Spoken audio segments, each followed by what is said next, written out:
Succession du président Alassane Ouattara, ce que dit Adjoumani.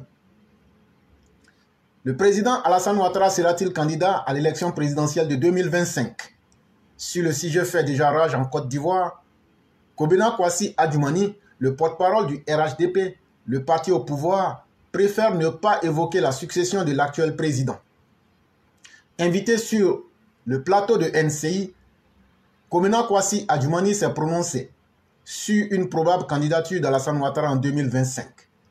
Pour le porte-parole du RHDP, a fait savoir qu'au sein du parti au pouvoir, le sujet de succession du chef de l'État n'est pas à l'ordre du jour. Au sein même du RHDP, nous ne pensons pas à la succession du président Alassane Ouattara, a-t-il déclaré. Nous autres, notre prière, c'est que Dieu continue de lui donner la santé et la force, parce que le travail qu'il est en train de faire, cela mérite qu'on ait la santé et la force. Nous sommes un parti responsable. Au moment venu, nous allons décider, en fonction des aspirations du guide, s'est-il poursuivi. Mais, est-ce que les Ivoiriens vous ont dit qu'ils sont fatigués du président Ouattara? A cherché à savoir le ministre d'État, ministre de l'Agriculture et du Développement rural. Et donc, pour ceux qui doutaient encore ou qui se faisaient des a priori ou qui se faisaient des doutes, je vous ai toujours dit, la seule chose qui va empêcher le président Alassane Ouattara d'être candidat en 2025, c'est lui-même sa propre décision de dire « je suis fatigué, je ne veux pas être candidat ». Et aussi la volonté de Dieu, puisque personne parmi nous ne peut dire « je vivrai éternellement ». Voilà les éléments qui peuvent empêcher le président Ouattara.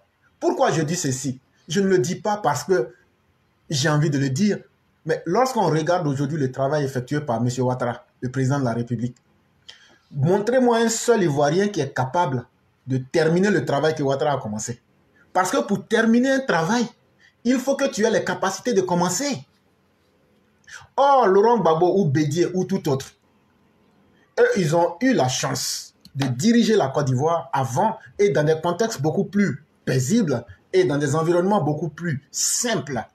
Le monde n'était pas difficile autant qu'il l'est aujourd'hui que de par le passé.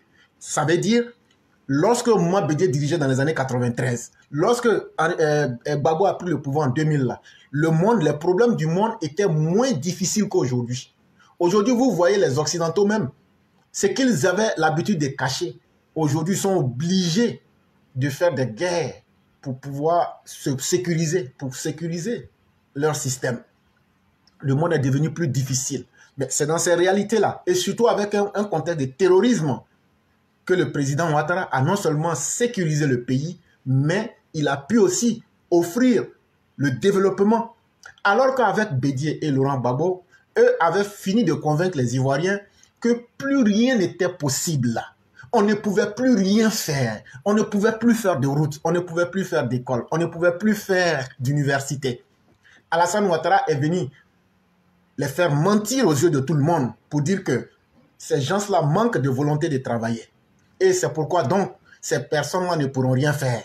Ces personnes sont dans leur imaginaire. Ces personnes vivent dans leurs rêves et souhaiteraient que le monde fût ce qu'eux auraient voulu.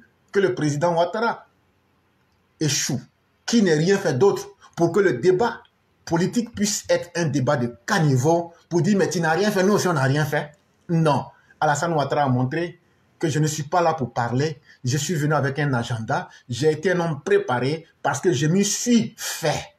J'ai pris le temps de connaître la Côte d'Ivoire avant de venir là, je sais ce que les Ivoiriens veulent et voilà ce que je leur ai proposé. Et donc le peuple aujourd'hui est conscient de cela. Vous prenez toutes les régions de la Côte d'Ivoire. Aujourd'hui, même les populations les plus réfractaires, les plus sectaires disent aujourd'hui, je ne peux pas accepter que le village voisin soit développé. Je ne peux pas accepter que le village voisin ait toutes les commodités qu'il faut et moi, mon village va rester en retard. Mais qui a pu faire que le village voisin ait été développé? La personne s'appelle Alassane Dramane Ouattara. Donc, je m'en fous de ce que Bédié dira, je m'en fous de ce que Gbagbo dira. Je vais d'abord prendre le développement avec Alassane Ouattara. Et c'est ce que nous demandons et c'est ce que la population demande. Et aujourd'hui, quand M. Adjoumanou dit, dites-nous les Ivoiriens qui se plaignent du président Ouattara. C'est pour dire que les Ivoiriens, autant de Babo se plaignaient de Babo. Les Ivoiriens, autant de Bédié se plaignaient de lui. Ce n'est pas à moi de vous rappeler ces facteurs-là. Les Ivoiriens se sont tellement plaints de Bédié qu'ils ont dit, mais Bédié, tu ne fous rien pour la Côte d'Ivoire. Bédié leur a répondu, allez cultiver des tomates et des gombos devant vos portes. Babo, quand les Ivoiriens se sont plaints en lui, il a dit, je n'ai pas un arbre pour cueillir l'argent pour vous. Aveu d'impuissance et d'incapacité notoire. Et en face des personnes qui disent que eux, gérer le pouvoir, c'est venir tomber dans les bassesses, c'est venir tomber dans l'inutile, Alassane Ouattara dit non, moi je suis un homme conscient de la responsabilité d'homme d'État que je porte sur ma tête. Je viens donc pour proposer ce que les Ivoiriens veulent. Aujourd'hui, dans chacune de nos régions, vous retrouverez des universités. Cela réduit les dépenses des parents. Cela offre des perspectives d'avenir pour chacune des régions. Et cela offre surtout la possibilité à nos jeunes enfants, à nos jeunes frères, de ne plus être dans des conditions difficiles, comme au moment de Laurent Gbagbo, où les étudiants étaient obligés de dormir dans les amphis et de vivre comme des asticots. Et c'est cette réalité-là qui fait aujourd'hui que l'Ivoirien en général, même s'il n'aime pas l'homme Ouattara, il a pris conscience que la vie, c'est une chance. Mais quand on trouve Alassane Ouattara, c'est encore une chance inestimable. Aujourd'hui, le monde entier s'en rend compte. Aujourd'hui, à cause de la qualité du président Ouattara, vous verrez tous les présidents africains et même à travers le monde venir aujourd'hui demander son soutien. Et vous voulez que c'est ce qu'on va laisser pour tomber dans la bassesse. Quand je vois des Amani Nguessan qui disent que non, pour développer un pays, il faut d'abord commencer par les kiosques à café. Mais il y a combien de kiosques à café? Mais c'est totalement normal. Parce que ceux-là, au FPI, ils ont utilisé la prostitution comme moyenne entreprise PME. Oui, à leur époque, quand on leur a demandé, mais est-ce que la Côte d'Ivoire se porte bien? Est-ce que Laurent Gbagbo n'est pas allé montrer les prostituées à la rue Princesse pour dire que le pays marche bien? Et c'est ça. Est-ce que c'est avec la prostitution? Est-ce que c'est avec les kiosques à café? Est-ce que c'est avec surtout les miliciens qu'un pays peut bien se porter? Je crois que ces gens-là n'ont pas d'objectif pour la Côte d'Ivoire. Et c'est tout ça qui a fait que les Ivoiriens se sont plaints d'eux. Mais aujourd'hui, que quelqu'un sorte pour me dire « je me plains du président Ouattara », à la lumière des faits et de la réalité, j'aimerais qu'un Ivoirien dise aujourd'hui « je ne suis pas content parce que Ouattara a fait quelque chose qui n'est pas bien ». Je n'ai pas dit que tout est parfait. Nous-mêmes, on critique le président Ouattara, c'est sur le domaine de la justice. Oui, parce qu'il y a toujours des améliorations à faire. Mais en ce qui concerne le quotidien des Ivoiriens, les projets de société pour les Ivoiriens, il n'y a pas quelqu'un, même Félix Houphouët-Boigny même, n'a pas fait mieux qu'Alassane Ouattara. Parce que Houphouët a eu plus de 30 ans. Alassane n'a même pas eu la moitié. Mais en 10 ans, c'est qu'Alassane Ouattara a fait. Même Houphouët n'a pas pu le faire en 33 ans. Ça, c'est une vérité qu'il faut qu'on dise. Parce que Houphouët même serait fier aujourd'hui d'avoir fait venir Alassane Ouattara en Côte d'Ivoire. Je ne crois pas qu'on accouche un enfant pour qu'on dise que ton père était plus fort. Je crois qu'un père qui se respecte, quand on dit ton enfant que tu as accouché est devenu plus grand que toi, c'est là que le père même est content. Et donc là, ceux qui disent non, il ne faut pas dire ça, ça va gêner. Mais moi, je m'en fous de ça. Si Ouattara veut, il n'a qu'à se gêner. Ouattara est 10 000 fois plus fort que Félix Houphouët-Boigny. Même si lui-même, il n'aime pas là, moi, je lui dis ça. Ouattara, tu es plus fort que Houphouët, 10 000 fois. Je n'ai pas dit aux autres de dire, je n'ai pas dit aux autres de ne pas dire, mais moi, là, je vais dire. Si c'est à cause de ça, on va mettre mon nom à l'aéroport, là. Il n'y a pas de problème. Je serai très heureux. Mais Ouattara est plus fort que Houphouët 10 000 fois. On ne va pas avoir honte, on va avoir peur de quelqu'un pour dire ça. Quand quelqu'un est fort, là, il faut dire. De la manière Laurent Gbagbo vaut rien, là. De la manière, Laurent Gbagbo est le père des microbes politiques en Côte d'Ivoire. De la manière, Henri Konan Bédié est le père des microbes paresseux politiques en Côte d'Ivoire, là. Et des voleurs, des deniers publics en Côte d'Ivoire. C'est comme ça, Alassane est le père de ceux qui comprennent la politique du développement en Côte d'Ivoire. Et donc là, il faut comparer ce qui est comparable et il faut arrêter de ne pas comparer ce qui n'est pas comparable. Alassane Ouattara n'est même pas comparable à Houphouët. Il est 10 000 fois plus fort que Houphouët. Ça étant clair et ayant bien été émis dans le contexte, Alassane Ouattara, là, en 2025, là, si les autres sont en train de douter parce qu'ils ne sont pas suffisamment garçons, là, je l'ai dit et je le répète, Alassane Ouattara sera notre candidat. Il sera notre candidat, pas parce qu'on l'aime. Il sera notre candidat, pas parce qu'on voudrait qu'il soit là pour amuser la galerie. Il sera là pour terminer ce qu'il a commencé. Parce que ce qu'il a commencé là, si lui n'est pas là, les autres là, ils ne vont pas terminer. Je crois qu'on dit que la journée qui te sera bénéfique, quand tu te réveilles, dès le réveil là, tu connais. Le jour où tu te réveilles là, et puis la journée va marcher pour toi là. Depuis le matin, quand tu te réveilles là, tu connais, tu sens ça. Est-ce que nous, on n'a pas vu gestion de Babo ici? Est-ce qu'on n'a pas vu gestion de Bédié ici? Et vous allez venir tromper les gens pour dire non, non, non. Non, un vaurien ne peut rien produire. Un minable ne va rien produire. C'est ce qu'on est en train de vous dire. Alassane est un bon arbre avec un bon fruit qui produit en n'importe quelle saison. Lui n'a pas dit comme le monde est difficile là, je ne peux rien faire. Imaginez-vous Laurent Gbagbo dans le contexte mondial aujourd'hui. 1. Les djihadistes auraient envahi la Côte d'Ivoire. 2. L'Ivoirien même là, on allait manger viande de l'homme comme les Camerounais. Dites-moi si je mens ou même si c'est faux là. Prenez Bédié et puis Gbagbo, mettez les deux associés ensemble. Gérer Côte d'Ivoire là. Eux-mêmes d'abord avec leur xénophobie, ils vont diviser le pays. 2. Leur incapacité va donner de la place aux djihadistes pour envahir le pays. Et 3. Leur paresse et leur incapacité politique va leur permettre de dire c'est le monde qui est devenu difficile. Il y a la guerre en Ukraine. Les États-Unis ne donnent plus de fonds. Et donc, voilà, c'est ce qui fait que tout allait aller mal. Je vous jure que si tu mets les deux ensemble, parce que si on les sépare, ils vont dire non, non, non, l'autre là, eux n'ont rien fait. Mettez les deux ensemble, vous serez plus que déçus. Et donc, leur plus grosse haine. Pourquoi Alassane Ouattara seul a pu réussir ce que aucun individu avant lui n'a pu réussir en Côte d'Ivoire? Voilà donc la haine des pro-Gbagbo qu'ils ne pourront jamais pardonner à l'homme Ouattara. Mais c'est parce qu'il s'est mis au travail. C'est parce qu'Alassane Ouattara a compris le sens de sa mission sur Terre. Et donc, il a aussi produit le résultat qu'il fallait. Ce n'est pas de la sorcellerie, c'est des faits pratiques et pragmatiques. Et donc, cela étant dit, nous passons au deuxième sujet qui concerne les problèmes des choix des candidats au RHDP. On a tellement épilogué, on a tellement cogité, on s'est tellement exprimé sur ce sujet-là qu'il n'y a pratiquement plus rien à dire. Aujourd'hui, nous nous asseyons, on regarde maintenant et on ne peut que vous montrer les conséquences de ce qu'on vous disait. Il est dit que le meilleur conseiller pourrait être souvent les conséquences. Et les bases RHDP dans certains endroits et pour la plupart se plaignent. Et aujourd'hui, le choix d'Adama Koné ne correspond pas à la réalité politique de la Maraoué selon Adama Diomandé, un pro-RHDP. Choix controversé des candidats RHDP, Adama Diomandé, un pro-RHDP, met les pieds dans le plat. Ce choix est celui de 6 personnes et il est égoïste. Il dirige l'Association pour la défense de la démocratie et des libertés, en abrégé ADDL. D'habitude très circonspect, en abordant les questions liées à la gouvernance du RHDP dont il est proche, cette fois, il a décidé de parler sans gants.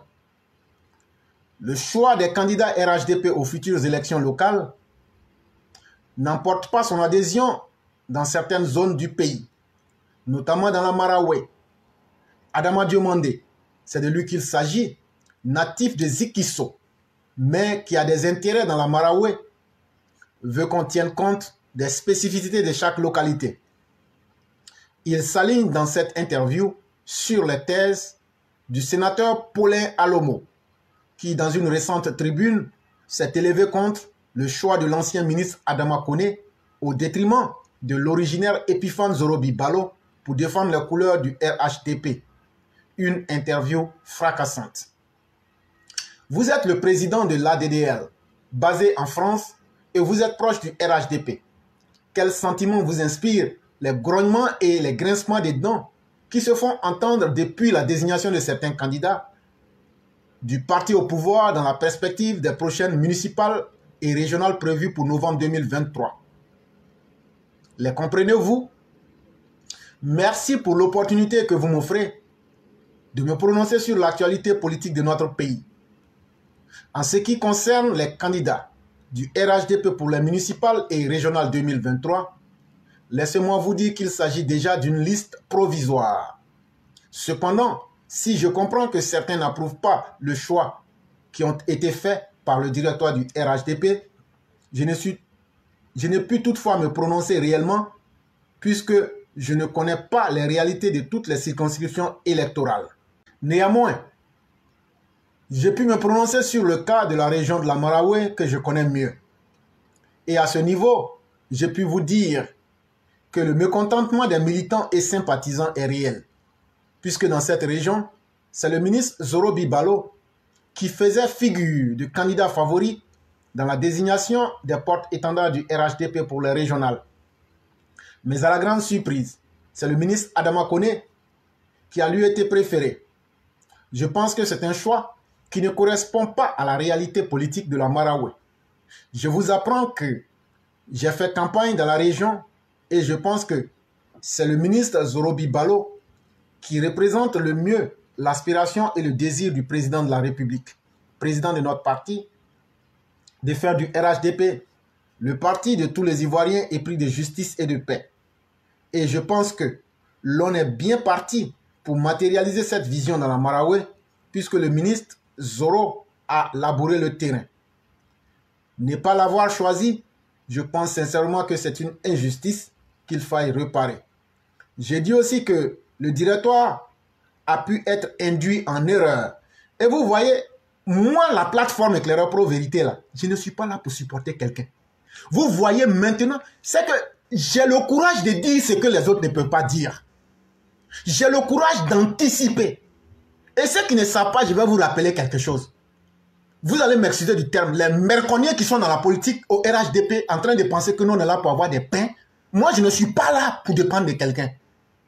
Je le dis, vous m'excusez du mot, ce sont des merconiers parce que on est en train de défendre l'avenir de nos peuples. On est en train de défendre le futur de notre parti. Non, ils sont frustrés. Mais il y a combien d'intellectuels aujourd'hui qui se plaignent?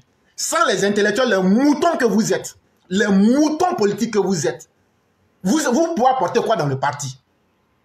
Les animaux que vous êtes, vous apportez quoi dans le parti? Des gens comme moi qui anticipent, qui donnent des réflexions, qui écrivent des textes.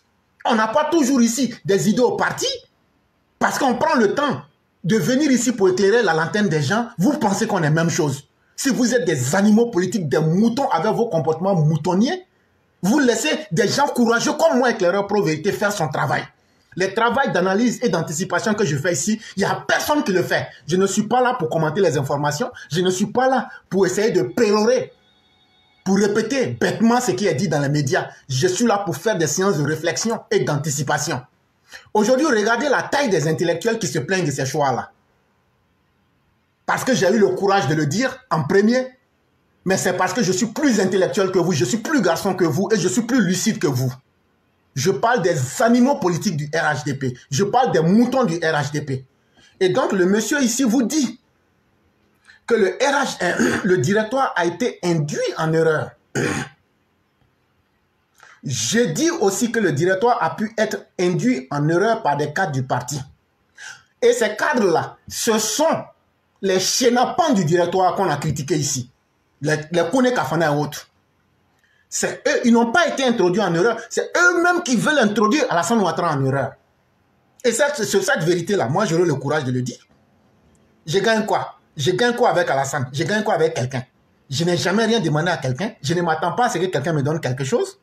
Mais il faudrait que la voix des militants soit respectée. Et celui qui parle là, il peut se taire. Puisqu'il ne vit pas aussi en Côte d'Ivoire. Mais on ne va pas utiliser le mensonge comme une marque déposée dans le RHDP et dire non, non, non, eux se plaignent trop. Quelqu'un qui se plaint là, ayez le courage de dire pourquoi on se plaint. On vous a déjà largement expliqué. Maintenant là, moi je ne vais plus parler. Je vais maintenant vous montrer les conséquences. Quitte à vous de continuer dans ce que vous voulez faire. Et les populations, on leur a largement expliqué ce qu'il fallait faire. On ne va plus être là en train de répéter les mêmes choses. Et donc le monsieur dit ceci. J'ai dit aussi que le directoire a pu être induit en erreur par des cadres du parti. La population a compris que tout ce que le ministre Zorobi Balo fait aux côtés du président Ouattara est dans son intérêt à elle. Il y a même des villages qui regrettent de n'avoir pas compris assez vite cette vérité. Je pense qu'il ne faut pas casser cette dynamique. Mais c'est une liste provisoire. Moi qui suis sur le terrain, je pense que le directoire a été abusé en ce qui concerne la Maraoué et que cette erreur sera réparée. Voilà ma position. En fait, c'est une parole de sagesse. Sinon, si on veut dire réellement ce qu'il pense, parce que vous savez, dans la parole, quand tu parles, on dit que tu t'es exprimé. Ça veut dire que tu as fait sortir ce qui était dedans. En réalité, ce qu'il veut dire là, c'est une manière polie de dire au directeur du RHDP, vous êtes dans le faux, donnez-vous le temps de quitter dans le faux. C'est pourquoi il dit que c'est une liste provisoire. Sinon, dans la tête des membres du directoire, c'était une liste qu'ils avaient faite et ils vont l'imposer de gré ou de force. Et donc, c'est une manière très polie de leur dire, quittez dans votre forfaiture, écoutez les intérêts du peuple, écoutez ce que le chef de l'État vous a dit et revenez sur terre et revenez surtout en face de la réalité. Et donc, il continue pour nous dire, il a posé des questions politiques pertinentes qui peuvent avoir des répercussions sur l'élection présidentielle de 2025. C'est-à-dire que le problème de la Marawi est très sérieux. Il a dit que le ministre Zoro est le meilleur cheval de la Marawi et je le répète, je partage totalement cette opinion, inspirée par les réalités politiques locales. Ceux qui le critiquent en faisant allusion à son âge et en faisant croire qu'il a été désigné et non élu comme sénateur sont à côté de la plaque. Je pense que le président de la République, c'est pourquoi il désigne telle personne et pas telle autre. Son choix est donc une preuve de légitimité. Le sénateur Alomo a donc joué sa partition dans la vérité. Il n'y a pas lieu de prendre à partie. Encore une fois, je lui apporte mon soutien total. Quand on entend le nom du ministre Adama Kone, on se dit qu'il est ressortissant du Nord alors que Zorobi Balo est originaire de la Marawi. À entendre aussi son nom, est-ce que les gens ne peuvent pas penser que la bataille que vous menez est purement tribaliste? Or, le RHDP se veut un parti transnational. Est-ce que vous pouvez échapper à cette critique? Ce serait une critique vaine, puisque moi qui vous parle, mon nom est aussi à consonance nordique. Ce qui constitue bien la preuve que c'est une question qui transcende les ethnies et les villages claniques ou tribalistes. Moi qui vous parle, je m'appelle Adama Diomande et on sait que je suis ressortissant du Nord. Au contraire, le fait que c'est moi, Adama Diomande, qui mène ce combat devrait éteindre cette critique. C'est véritablement la preuve qu'au RHDP, nous avons dépassé la question des ethnies et des origines. De plus, je puis vous assurer que le ministre Zorobi Balo ne fonctionne pas comme ça. Il est de la Marawi, il est gourou, mais ce n'est pas ce qui fonde ma démarche. Je vous rappelle que l'ancien ministre Adama Kone est natif de la Marawi où il a sa cour familiale. Même s'il a été député dans sa région d'origine à Odiene et ça, la plupart des ressortissants de la Marawi, les Malinké, les Djoula, les Ayaou et les Yoware, les Gouro, ne l'ont pas apprécié. Et le sénateur Alomo l'a rappelé dans la contribution qui fit tant de bruit. Ce n'est pas une question d'ethnie. D'ailleurs, le sénateur Alomo a rappelé que le premier député de la Marawi était un ressortissant du Nord, Vame Doumbia. Ce qui montre bien que la Marawi, on n'a pas un problème avec les origines. Je pense que le RHDP est un parti de rassemblement. Cependant, il serait honnête de tenir compte de la spécificité ivoirienne. Et ce qui se passe dans la Marawi ne serait pas accepté dans les autres régions, notamment dans le Wolodougou, le Woloba, le Bafing et autres. Ce sont des réalités sur lesquelles on ne peut fermer les yeux. Surtout lorsqu'on a quelqu'un comme Zorobi Balo dans la Marawi. Et c'est factuel. Il est celui qui met au mieux en musique la vision du président de notre parti dans la Marawi. Les gens ne l'aiment dans cette région qu'en raison de ses origines. C'est plutôt parce qu'il représente la figure réelle de la jeunesse et les ambitions du président du RHDP dans la Marawi. Ce n'est pas seulement les gourous qui le constatent. Les Morés, qui sont les habitants de la Marawi, le disent aussi. Les Morés, ce sont des Ivoiriens d'origine burkinabé qui étaient là avant l'indépendance.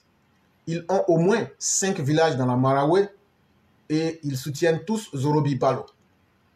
il y a plus de 6 ministres qui ont fait campagne avec Zorobi Balo lors des dernières élections locales. C'est une réalité, ça aussi. Et pendant les 3 ans que j'ai passé en Côte d'Ivoire depuis mon retour de France, je n'ai vu mon homonyme Adama Koné sillonner la Maraoué pour faire des meetings politiques. Pour un homme politique natif de la région, ça questionne. Même lorsqu'il était ministre. La question, c'est donc, est-ce que le ministre Adama Koné est le candidat idéal pour faire gagner le RHDP dans la Maraoué? Et la réponse va de soi. C'est non, en grand caractère.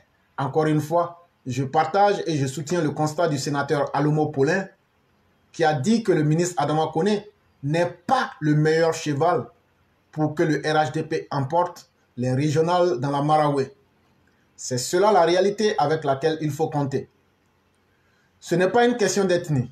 Il faut plutôt renforcer la capacité de rassemblement du RHDP dans la région et je pense que la candidature du ministre Zoro va grandement y contribuer. C'est la personne la mieux placée à cet effet. C'est aussi une question d'efficacité. Il occupe véritablement le terrain dans cette région. Et donc, mesdames et messieurs, l'article il est long. On ne pourra pas lire tout. Vous allez permettre que je mette le lien pour ceux qui veulent continuer. Je vais mettre le lien. Comme pour vous dire que moi, je ne soutiens pas Zorobi Balo. Je ne suis pas contre Adama Koné. Mais une chose est évidente, c'est qu'on a toujours décrié le fait que le directoire, dans sa volonté de forfaiture, n'ait pas écouté le choix des militants. Ça les rattrape aujourd'hui. Et vous verrez que les populations non seulement s'expriment, mais les intellectuels n'ont que toujours fait d'avertir le directoire. On attend de voir si ce directoire-là va persister dans sa forfaiture. En tout cas, pour nous, on a déjà fait le travail que nous devrions faire en avertissant pour que les choses soient au mieux. Et donc, je viens de mettre le lien pour ceux qui voudraient continuer la lecture. Et donc ici, loin de moi l'idée que je soutenais quelqu'un, je ne vais même pas voter. Puisque je ne suis même pas en Côte d'Ivoire.